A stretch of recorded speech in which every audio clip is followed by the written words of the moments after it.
na kung saan He is a control, na kung saan siya yung nagkukontrol ng mga bagay na nangyayari sa bawat lugar na nasalanta ng baha. No? Biro mo, mataas yung baha, ilang araw lang, nawala. So, pinapakita ng Panginoon yung kanyang kapangyarihan na hindi magagawa ng tao. Because the Bible says, be still and know that I am God. Be still and know that I am God. Na kung saan sabi ko nga, napakabuti ng Panginoon, na kung saan minahal niya tayo, kahit hindi tayo karapat-dapat na mahalin, but God loved us so much, no?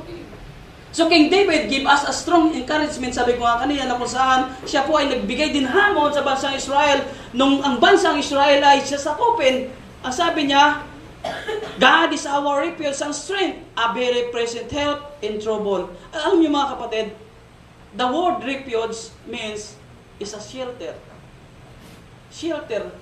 Na kung saan, kung pag-aralan po natin yung tinatawag na shelter like a house. Na kung saan, pag may bahay ka na maganda, ay kumpante ka, di ba? Pero hindi ko sinisigurado na yun na nga talaga. Kasi ang bahay ay pwede hugutin ng Panginoon at ibagsak niya.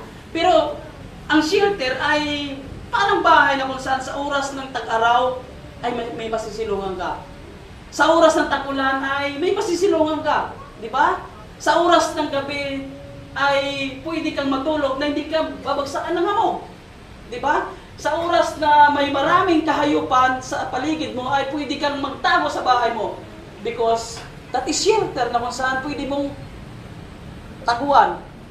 Na kung saan ang ating Panginoon, sabi ng Bible, ano man ang mangyari sa atin, God is our refuge.